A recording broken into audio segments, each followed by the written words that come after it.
Je ne freine pas, je n'accélère pas et je ne touche même pas au volant. On pourrait penser que je suis à bord d'une voiture autonome et non, je suis juste en train d'essayer la nouvelle Mercedes Classe S, les prémices de la conduite autonome chez le constructeur allemand. Et forcément, ça se matérialise dans ce véhicule haut de gamme de chez Mercedes avec le meilleur de ces technologies. Des choses qu'on connaît déjà, le régulateur de vitesse adaptatif, des technologies de maintien d'aide dans la file.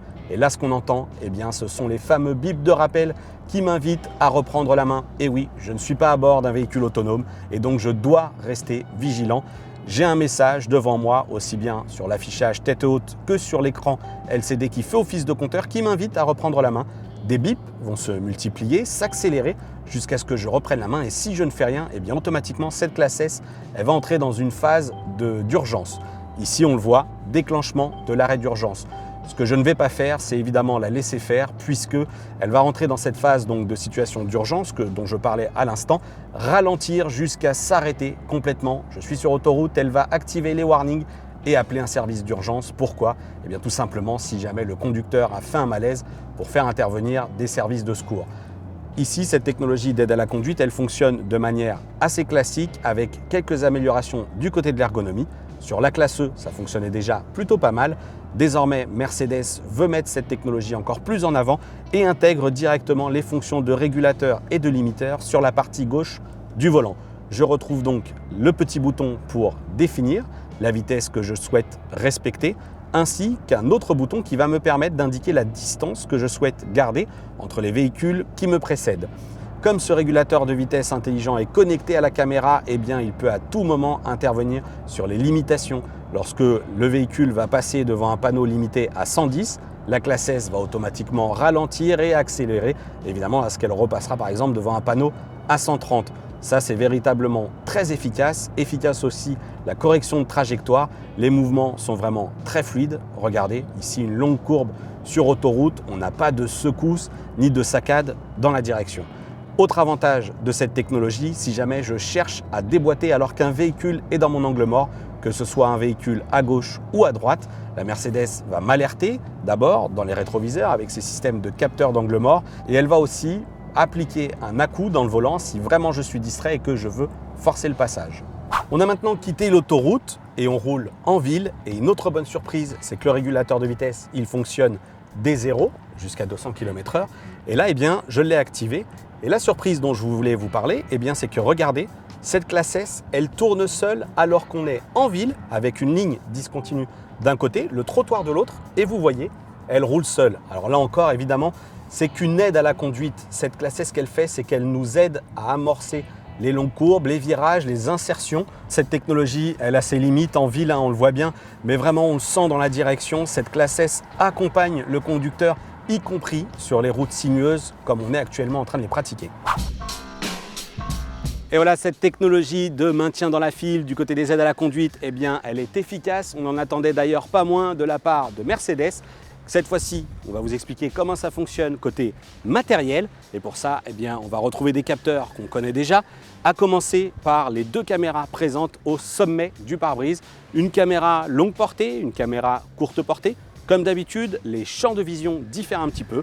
La courte portée va avoir un champ de vision très large afin de détecter les obstacles qui sont proches et qui peuvent surgir à n'importe quel moment devant le véhicule. Et la deuxième caméra, avec ses angles de vision un petit peu plus réduits, va elle voir très loin pour gérer la fonction de régulateur de vitesse actif dont je vous ai parlé. Et évidemment, cette classe S, elle est aussi équipée d'une ceinture de capteurs à ultrasons, 6 à l'avant et 6 à l'arrière. Le but, lui conférer une vision à 360 degrés. Ici, les portées sont encore plus courtes puisque ce sont aussi ces capteurs qui vont servir dans les phases de stationnement automatique. On a aussi dans les pare-chocs à l'arrière, de chaque côté, un autre capteur à ultrasons cette fois-ci qui, lui, va intervenir dans la fonction de changement de voie et détection d'obstacles dans les angles morts. Lorsqu'on roule, ça je vous l'ai déjà montré, ce sont ces petites alertes qui surviennent dans les rétroviseurs. Vous le savez, sur 01 Drive, il y a un point sur lequel on accorde beaucoup d'importance, c'est la qualité des éclairages avec cette classe S. Évidemment, on va avoir ce qu'il se fait de mieux avec deux phares à longue portée, 642 mètres annoncés, assurés par 84 LED L'originalité, vous la voyez devant vous, c'est la présence d'une vision nocturne assurée notamment par un système à infrarouge intégré dans la calandre. Et vous le voyez, dans un parking complètement dans le noir, on voit tout à fait la présence d'un piéton et donc de n'importe quel obstacle. Chez Mercedes, on connaît déjà la technologie d'aide au stationnement. On l'avait d'ailleurs essayé sur Classe E, c'était très efficace. Le véhicule gère automatiquement l'accélération, le freinage et la direction. Il y a une nouveauté cette fois-ci grâce à l'application Remote Parking. Le processus reste le même, je roule au pas, le véhicule me scanne les places et lorsqu'il aura trouvé une place, il va émettre une alerte sonore et je vais pouvoir choisir entre réaliser la manœuvre à l'intérieur du véhicule ou à l'extérieur depuis l'application mobile. Voilà, on voit ici que la Classe S a détecté une première place, mais alors c'est un créneau qu'on trouvait un petit peu trop facile et on va choisir cette fois-ci de se garer en bataille. Pour ça, eh bien, je n'ai plus qu'à me mettre en mode parking avec la commande au volant et ensuite, sur l'application, je vais donc valider d'abord dans les menus que je souhaite choisir l'application pour me garer et regardez à l'écran de l'appli, eh bien, je peux choisir ma Classe S. Je clique donc sur sélectionner le véhicule. La connexion Bluetooth s'établit, donc il faudra que je reste à proximité, moins de 3 mètres. Elle me dit ici que la ceinture de sécurité est bouclée. Je me détache et surtout, je pense à prendre la clé de contact. Et cette fois-ci, eh bien, c'est à l'extérieur de la voiture que ça va se passer. Et voilà, donc cette fois-ci, application en main, je vais pouvoir donc stationner la Classe S depuis l'écran tactile. Voilà, regardez comment ça se passe. Donc toujours la clé en main, moins de 3 mètres de distance. Une première rotation du doigt sur l'écran permet de démarrer le moteur. Et ensuite, eh bien voilà, le fameux geste circulaire pour réaliser la manœuvre. Alors il y a un coup de main à prendre, mais au bout du deuxième essai, finalement, je m'en sors assez bien et là, je ne fais vraiment plus rien. La Classe S va décider d'elle-même la manœuvre qu'elle souhaite réaliser. Et là, donc, on voit, alors il va falloir que je me rapproche parce que, comme je le disais, il y a une distance de sécurité à conserver. L'application m'invite à rester vigilant, évidemment, si jamais un obstacle se présente, mais tous les capteurs du véhicule sont activés et elle ne devrait pas aller heurter d'obstacles. Et voilà, la manœuvre est terminée et cette Classe S est garée depuis l'application mobile.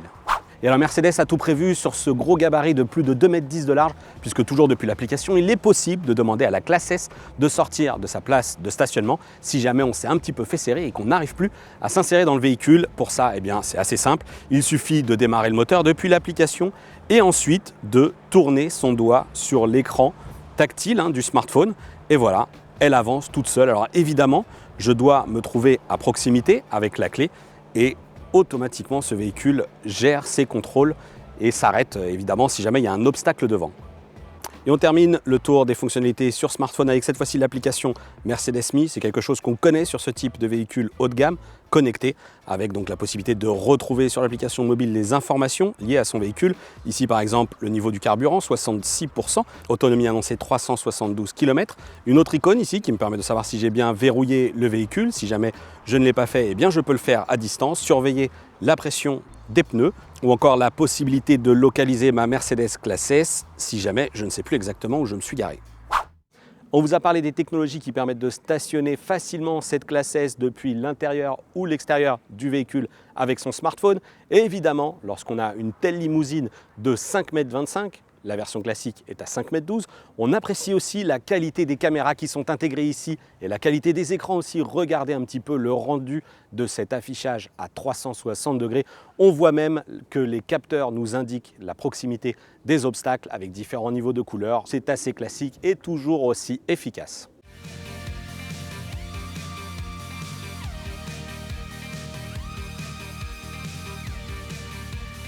Inutile de vous dire que cette Classe S, dans cette configuration S560, est un véritable régal à conduire. Motorisation 4 litres, 469 chevaux.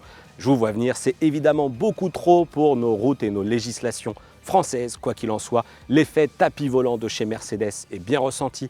Une voiture très agréable à conduire et intelligente en plus, puisque vous l'avez vu, ces technologies d'aide à la conduite, maintien de cap, régulation de vitesse sont très efficaces. Néanmoins, elle va se frotter très vite à une concurrence très sérieuse Du côté de chez BMW, bien sûr, avec la série 7, mais surtout du côté de chez Audi avec l'arrivée prochaine de l'A8.